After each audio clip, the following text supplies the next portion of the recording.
Well,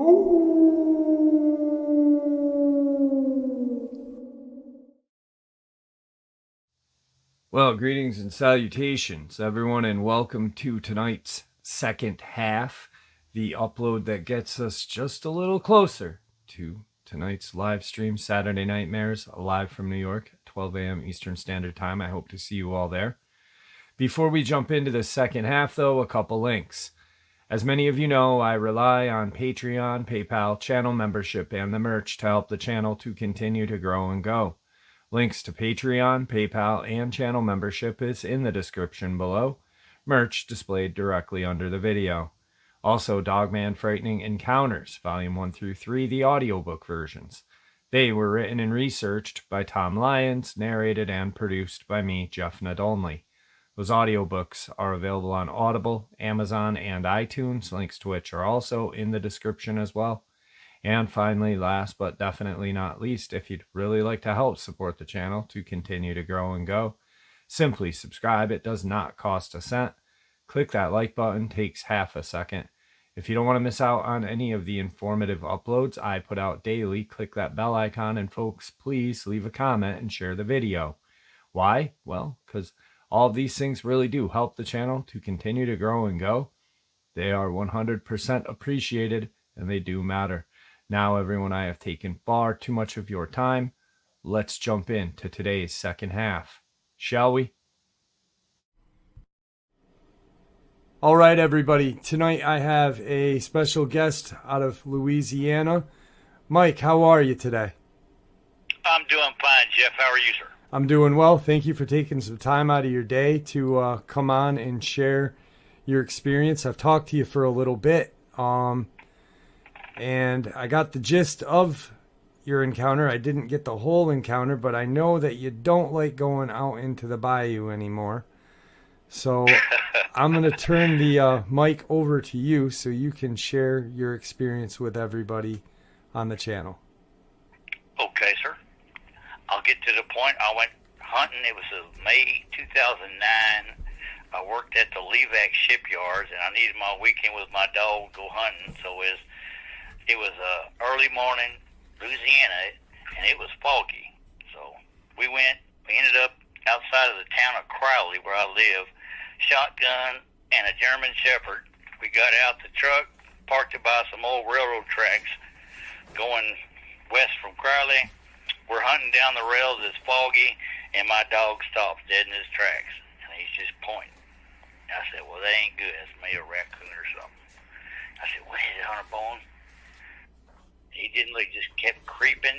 And we were at the point, we were like a quarter over an old bridge, railroad bridge, over a bayou in the fog.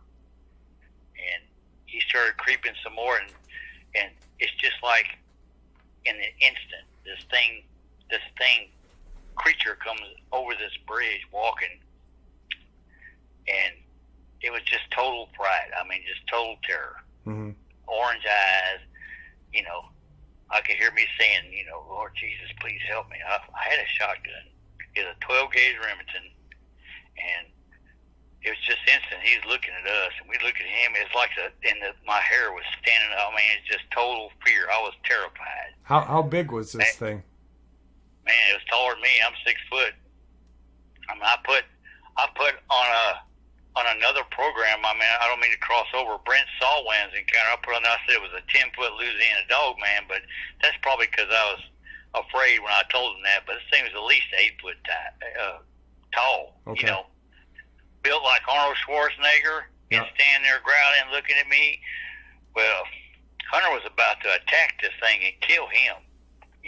That's just how Hunter would attack a train. That's how kind of a dog he was. But I said, no, Hunter. And I looked at that thing, and I popped a buckshot over at some bitch's head. I should have just plugged his ass, but I didn't. I don't know why. That's strange, because you know how you are with a gun. Yeah. And he jumped up and growled and shrieked. I said, holy God, help me. The sucker ran back the other way over the bridge. Well, I followed his butt running with another shot. Bam! And the rest of it was bird shot. That's usually how I hunt. Buckshot in my chamber. The rest bird shot. And range rounds like fire rounds and not flechettes or nothing. Right. And we had to run back the opposite direction. I could hear the sucker crashing over the other end of the bridge in the weeds. But see, there's on the railroad ties, they're separate. If you miss a step, you're going to put your leg right through that thing, probably break your leg or your ankle. So we had to hot foot it. We ran back about a good quarter mile or so to the truck. It only lasted that long, but I remember I turned about 100 yards and fired my shot again, for insurance purpose. And we ran back to the truck. I was terrified. He was terrified. I couldn't believe we hauled ass back to Crowley. Sorry for the expression. No, you're fine. But it only lasted that long. Right. 30 seconds. And see, I was a dogman. I was a dog catcher in this town. But something like this, it just escapes reality. I was so nervous, I didn't know what to do. I didn't tell nobody. I told the state trooper. He said, well, I've seen dog critters run across my camera, but he didn't realize what I was talking about, this creature. And this is outside of Crowley, around some abandoned railroad tracks. It used to be the Opelousas North-South Exchange. Okay. And that's where I sent a picture for you. And that's pointing towards the interstate, but the reverse of that picture would be a bridge over a bayou. And this is in the fog, and believe me, I was terrified. I really was. I never had to shoot at a critter that was going to try to kill me. I couldn't believe it. I could still see the face of that thing. The eyes were orangey looking. It's like he had an LED set in his eyes, Right, yeah. Almost like glowing. Yeah. I thought it was the devil. Yeah. I did. Now, how close were you guys? I thought I had trespassed in some evil voodoo something. Right. How close were you to it? That was my only impression. That was my impression all the way to the trail. The shaky fear that came on me instantly was not normal. Right. Mike, how close were you to it? I couldn't raise my shot in time. I was so terrified, Right. Mike, how close were you? Like, how close were you guys? Well, okay, you know how wide a railroad track is, okay? Imagine you're standing on a trestle on a bridge, okay? Mm-hmm. And you're walking. Each step you got to take is on these planks, so you don't step through. Right. Because you'll bust your hind end and probably break something. Yeah. So I'm about a quarter over the bridge, and this thing came out of the fog. Now, see, this fog is thick here. So we're talking 20 feet. Or I could see the darn thing. That's when Hunter went crazy. He wanted to attack his thing. He was going to try to kill it. But I said, no, Hunter. He obeyed me, not attacking it. Right. That's still to this day, I don't know why I didn't plug that sucker with buckshot in the head. I just shot over his head. I'm glad that scared it off and I didn't have to confront this thing. I can imagine if I was out there just to poke around with a little 22 or something, what a problem would be, Definitely. Or if I didn't have a shot at all. Yeah, if you were just out there hiking or doing, just walking. I've done that. Sure, I've done that before. I'm out metal detecting with a metal detector to find coins and stuff, but this is kind of boondoggies, and it's kind of bog, snake-infested part of the bayou. Mm-hmm. And I'm on the railroad tracks. So it was a direct confrontation. It just stopped right there. I couldn't believe what I was seeing. Yeah, that's terrifying. That'd make you swallow your dead gum bubble gum instantly. Definitely would. Yeah. Now, did you notice a scent, or was there a smell, or was it just instantaneous? You see it through was like, the fog? Well, when it came out of the fog, the fear factor was something I've never experienced. It just froze me. It was like a weapon, the fear. Yeah. It was a real terrible, shaky fear where it froze me in my track. The orange eyes, I couldn't believe that. This sucker was built, standing there, and I remember my mouth had gaped open. I'm just like in awe. I'm like, huh? Yeah. But absolutely. Your instinct, what you've been taught, I keep hearing, shoot it, right? That's what you hear. Kill it, shoot it, right? Yeah. I remember I called on the Lord's name. I did, I remember. But I don't know why I didn't plug his butt in the head and shoot him. But he lived. I don't know why. but I'm glad he ran just after a couple of shots. I'm sure it had to sting somewhere. Maybe I got a piece of him. I don't know. Yeah. But it's, like a wolfy-looking canine head and big ears and fangs and the growl. I almost lost it, actually. You know what I did? I remember I went and bought a pint bottle of Jim Beam and poured me a shot to calm my nerves, and I don't drink. Yeah. I don't mess with liquor, but I did. No. I finally got enough nerve to call the wildlife people, Louisiana Wildlife. Mm-hmm. And I told them, and he didn't believe me at first. He says, you need to not go back to where you're at. He said, next time you have an encounter, tell me. I told him where it was at and everything else. He said, you sure it wasn't a bear? Or, you know how they do. They want to make sure that you're not lying to them. Right. And they say, well, our suggestion, he said, a 12 gauge, Mr. Edwards, would not stop that kind of creature. So he acknowledged. So he kind of acknowledged that they knew this thing was out there by saying that kind of. Sure. Yeah. Wow. They've had that encounter before right outside of Crowley. I mentioned it. It's called the Old Ziegler Nursery along the railroad track. There's another set of railroad tracks that goes in between the town. There's a nursery down here. It's about 6 miles down the railroad tracks, where a dogman, 2 of them came on this property, and I called this woman, Miss Ziegler. She says, yeah. She said, we caught these dogs going from tree to tree in our headlights when we came home from dinner. But she says, then, a week later, these 2 dog creatures jumped their fence, and their children got up on the car, and they're terrified the crud out of them, and they would hang around, and they excremented on the porch, and the wildlife people said they'd never seen the prints or their excrement or the hair before. So these creatures were in the trees? They jumped over the fence. No, the first time they saw them, when they were... When they came back from eating at Don's Seafood in Lafayette, and these creatures jumped down out of the trees. Wow, okay. And ran off. This property, I know, because there's a veterinarian that lives there, Dr. Artall. It's an old Indian burial ground. I know that. Okay. And I read about this. Miss Ziegler said, I got a story in the Ghost of the Bayou.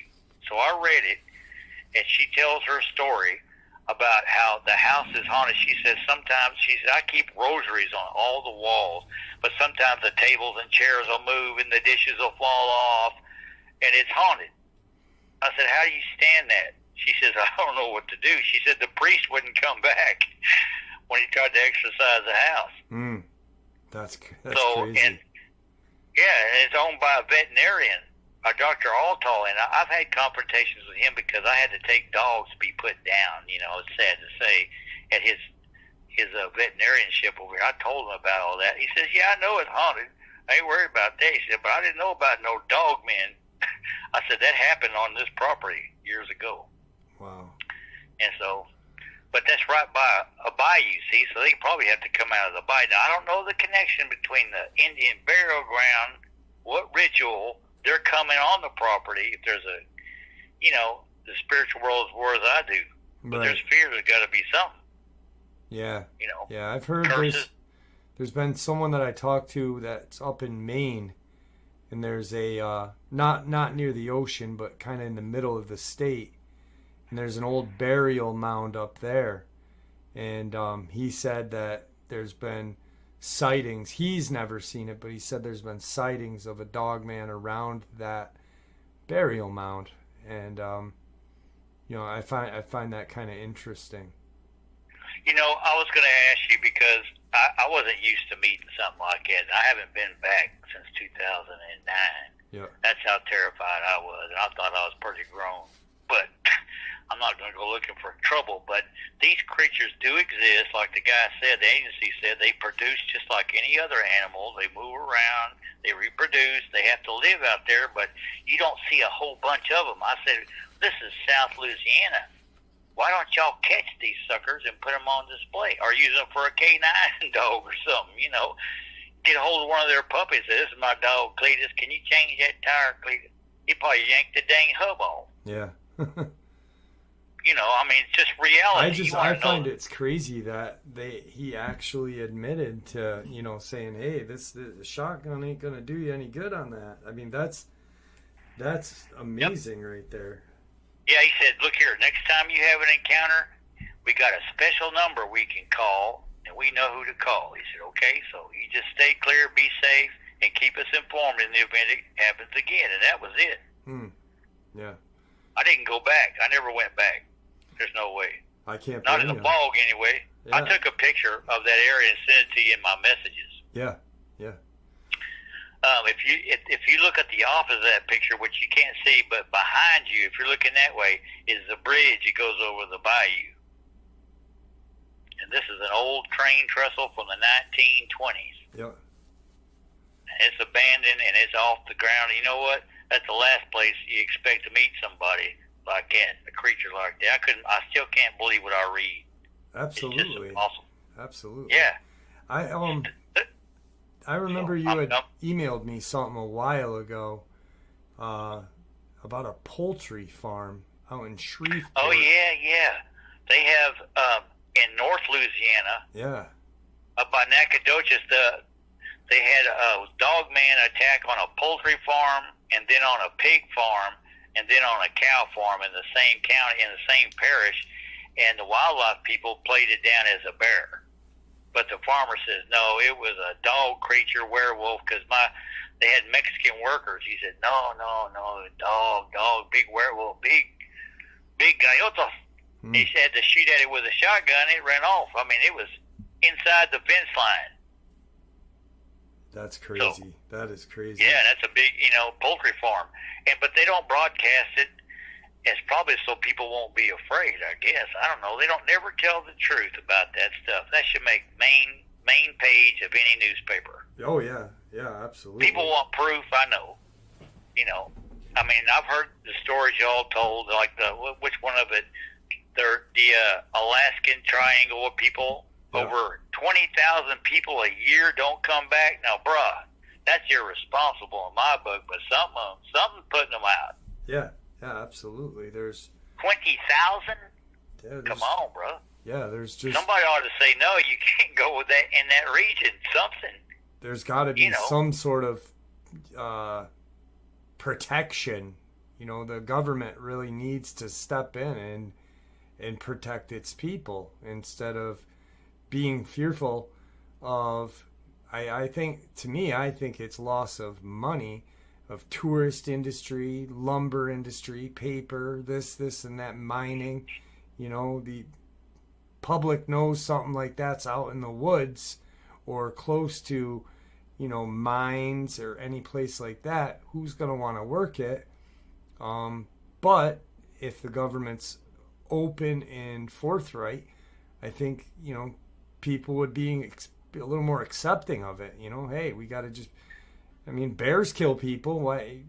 They don't hide bears from us, Right. But the point you were making before, and I remember all your guests that I've heard before, but why don't they go and catch some of these creatures and put them where we can view them? Yeah.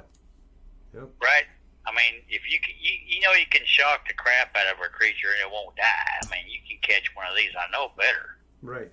Yeah. I mean, obviously, you blasted one with some shot, and it didn't die. Sure. So, I mean, why not show them off to the public? Well, I said that before. I don't know if you heard it. I said, even if we dropped one in a cage in the middle of Super Bowl Sunday, and everyone saw it, the government would still deny that happened and somehow turn it around to where it was a guy in a suit or something like that. It's just... Right. I heard your guest that used to hunt those down, the gentleman that got clawed up, and the agent and what he went through. That's an amazing individual in my book. Yeah. They can go through that. And the fact they turned them loose in Vietnam to be tunnel rats, that's a good use. I have no idea what the U.S. government does with a Dogman or a Bigfoot, but more power to them. They don't want the public involved, is what you're saying. Yep. Yeah, I don't. I agree. Now I'm Sure. shocked about the Ziegler case there. That's pretty. How close is that to where you Okay, you here, you do your homework. If you want to write that down, all your listeners, you look on Google, Crowley, Louisiana, and you go west down 90. uh-huh. Goes right through Crowley. The Ziegler Ranch, Nursery Ranch, there's a railroad track that's parallel with Highway 90. Okay. It goes west, and it's right there on the side of the railroad track, the Ziegler Nursery. And it's got barns and stuff. It used to be a nursery, the Zieglers. Name it did. I actually called her one day. I said, Miss Ziegler, do you mind if I come over and ask you some questions? She says, well, call me first, because I got a gun in every room. You know, she ain't afraid to use a gun, but she was terrified of this thing. Her husband died, is what happened, and she was alone, and so her daughters came and got her. Wow, that's just and moved terrifying. her out. I can't. And that was, she was terrified of the Dogman. And that would come back. And the people came, the wildlife agencies came, and they denied ever seeing any of that excrement or claw marks. They said, we've never seen this excrement or these prints or this hair follicle before. It's new to us. It's not in our book chart of prints. Okay. They didn't deny it. They said, yeah, we know what's up, and we know it's a creature, but he said there's only 2 footprints here. It doesn't show 4. It's bipedal. Yeah. You know, duh, but I mean, it's recorded. And if you look down 90, the railroad tracks, look for Ziegler's Nursery. It's right there. It's now a veterinarian. Dr. Artall lives there. And you can see that on Google Maps if you want to. It's not too far out of Crowley, but it actually happened right there, you know. Yeah. And I wanted to make sure it was legitimate, so that's why I called them.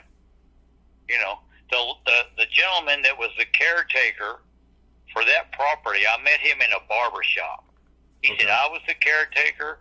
I went inside the house to get a drink, and the dishes and everything started moving, and the rosary necklaces on the wall started spinning. You know, he said, I was so terrified, I threw my water, I just took off. He said, it's haunted. Yeah. I mean, you know, that kind of a poltergeist in this house with this stuff, I have no idea the connection, but that's the way it is. And I wouldn't live there either. I'd have to exercise that house first. Absolutely. You know, and I really think there is a connection too. You know, that's why I am fascinated with the total paranormal, you know, ghosts, poltergeists, because there's got to be a connection. And magic. Yeah. Yeah, boy. I mean, there's so much of that lore here, it's ridiculous. Yeah. There's just something, you know, something connecting it all together. I don't know what it is, but there's something, and it's terrifying, you know, it's... Sure. The spiritual world moves the material world. Yep. And you don't know if these creatures got demons inside of them. Yeah, they could be demons. I've seen demon-possessed people before. They got red eyes looking back at you. Demons of rape, murder, incest, alcohol, drugs. They come in all forms and fashions. And you don't know if they just decided to hitch along with these critters. You know. Yeah. Sure, it puts a fear of God in you. I can't believe the good Lord would make a creature like that. That's probably why the Indians were so brave. I mean, I've heard the one of what's the encounter in Mississippi and all over. But see, I see new accounts coming up, but they're not as grisly as some of these other stories. Yeah. I think a lot of these accounts that come up now are new, but then I think sometimes with the internet we're able to hear older accounts too, you know, that ones that we'd never hear if it wasn't for the internet. Yes, sir, I agree. People are not saying something. Yeah. People don't say things, you know. Yeah. Speaking of that, had you ever heard of the Dogman prior to your experience? Had you ever heard I didn't think there was I heard of the Loop Guru, and I went to the library here when I first moved here. I looked through every dead gum book. I'd spend hours every day in the library. And I read about the Loop Guru and pirates. That's what got me hard up to go treasure hunting with a metal detector. And I talked to an old man about the loop guru. He says, yeah, there's such thing out there. He was a World War II vet, you know. Mm-hmm. We know they've got the loop guru. Our parents used to say their parents were frightened if you don't be good, the loop guru is going to get you. You know. Yeah. And then when you find out, it just amazes me that it's not more open. More people aren't hunting this. There's not more stories, and people, you don't know the damage these creatures have done. Yeah, really. Absolutely. But yeah, and they have to have water. They got to be secluded. Where do they live? You know, they live in like tree huts under the ground or what? I have no idea. Anywhere I can't they believe want. Yeah, it's just I can't cross over. I can't cross over in my mind that they really exist. But even though you've seen this thing, you know, it's a Walt Disney trick. But it's hard to fathom. Real. Yeah, it's hard to fathom. Hard to something fathom. Exists that you just can't place where, and that's why I just in the recent, you know, just recently, I've really started to believe that. That's why I said the trees. You know, I really think they use trees more so than we think. You know, because how often, you know, do you go out in the woods and do you look up? You know, you're usually looking straight ahead or down or at the side. You know, you don't want to step on a snake. You don't want to trip over a branch. You know. And I think they take advantage of that. But yeah, it's terrifying. That is terrifying. You know, I've been hunting like you since I was a boy, and I'm quiet, and I'll hear mama bird and stuff like this, but I just can't believe that exists openly like that. But evidently it does. You know. Yeah. The public awareness of it, people are going to believe so much. But they all want proof, you know, until it attacks your truck or what, you know, until it steals your dog. I mean, what? Yep. You know? And there's too many accounts not to believe in these things is my view of it. I saw what I saw, but I've got about, just in my filing cabinet from subscribers alone, 300-400 encounters. So how can That's a lot. How can I deny something like that, you know? And you can't. It's just they're so stealthy. They know how to hide in the weeds, in the woods, the creeks, and the bayous. Yeah. You know, that's not too far from Crowley, is what I'm saying. Yep. Where do they go? You know, it gives me the willies. If you think about things, and I've been thinking about this just recently too, is the Native Americans, when white settlers first moved to America, and you know, we tried to enslave them and tried to, you know, trick them and fight them. They had the advantage, you know. There was lots of times where, you know, a little tribe, or not tribe, but a little group of white settlers with their muskets would, you know, try to ambush some Native Americans, and the Native Americans would just disappear into the woods without being seen. Well, that's because they've lived here and they've mastered the woods, just like these creatures have. You know, right? And they have an instinct. The good Lord made the suckers for some reason. Mm-hmm. I guess He didn't want to leave the scary, spooky Lon Chaney type creature out of the mix, huh? I mean, they exist, you know. Yeah. I can't believe they're that big, but yeah, that's kind of scary. The thoughts I had after was, I need a bigger gun. I need exploding bullets. And I said, what am I talking about? Why would I want to get mauled and chewed up? You know, that's the thought I had after. What if there's more of these suckers in there hunting? That made me run even faster. Yeah. Yeah. What if there was a couple more? No thanks, bud. Yeah, no way. Yep. 12 gauge, I don't think so. I thought I was a badass with a 12 gauge, but I guess not. Yeah. It ain't worth it. The thing that when you shared that, you had your dog with you, and you know what's crazy is your dog had no idea it was there until it was right pretty much on top of you too. Well, I didn't see the darn critter. I didn't see it was coming. He stopped and was pointing. Right. I said, okay, what is it? He started creeping some more. You know, he stopped again. This thing come out. We were both flabbergasted. Mm-hmm. I never seen that dog afraid in my life until that moment. He was so terrified. He was going to try to kill it, though. I know that. He was going to defend me, but Yeah, yeah. I'm glad I took a shot. I really don't want to be cruel to animals, but I don't know if I saved a life. But I know I didn't shoot him in the head because triple aught buckshot makes some damage. At least poke the eyeballs out. Well, you did save a life. You saved your own that day, and that's all that really That's matters. what I'm talking about. Yeah. That's what I'm thankful for. That I didn't, because I wouldn't. Because they'd probably never find your body. They'd find your truck. Yeah. They might find pieces of you, but that wouldn't be worth it. And they probably wouldn't list it as a Dogman kill. They never would. That's how they're. What's going on nowadays? That's with all these people getting torn up, and Sure. they're In listing these them. national parks. Yep. Yeah. Well, there's going to be some more stories come out. You can guarantee it. It's spring. They got to come out. Yeah. So. Yeah. I've got a feeling that. I said it to a buddy of mine last year. I said this year's going to be not too good.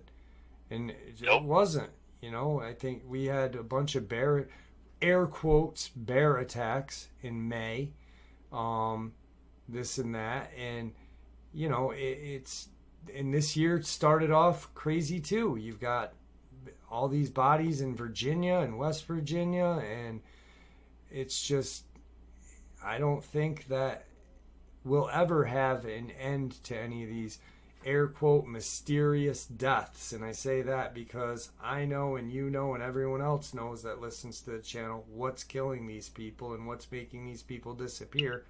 But we'll never get recognition for it. They'll never say, yes, it's a Dogman, yes, it's a werewolf, yes, it's a Bigfoot, yes, it's one of these things, that thing. They'll never tell us. I don't believe they ever will. Your friends, like me, I've told people they need to tell more people that are going to go out free willy out in the middle of nowhere by themselves and what to look for. Yeah. Yep. Don't chance it. Don't chance it. Keep an eye out. Hey, Jeff. Yes, sir.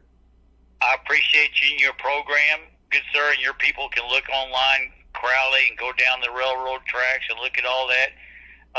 My phone's about to die, good sir. I don't want to be it's got like half a bar. I know it's going to drop any second, Mr. Jeff. And God bless you and your family. And I'm glad you live in New York. All right, sir. You have a good day. And it was great talking to brother.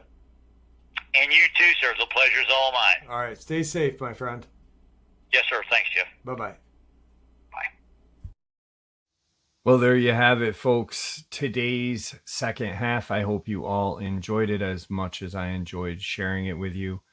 I hope to see you all at tonight's live stream, 12 a.m. Eastern Standard Time, Saturday Nightmares, live from New York. I'd like to thank you all for supporting the channel. It is, after all, your support that keeps this channel growing and going, and what gives folks like us a place and a chance to share our experiences and theories judgment-free, just simply treated with the respect that we all deserve. Thank you. Everyone, please stay safe, happy, healthy, and ever vigilant, keeping an eye on our children, our pets, our family and friends. These creatures are real. They are out there and they are dangerous. Share this information with those you love and care about, and it may just help save their lives someday. And until next time, never stop asking questions, never stop searching for the truth, and God bless.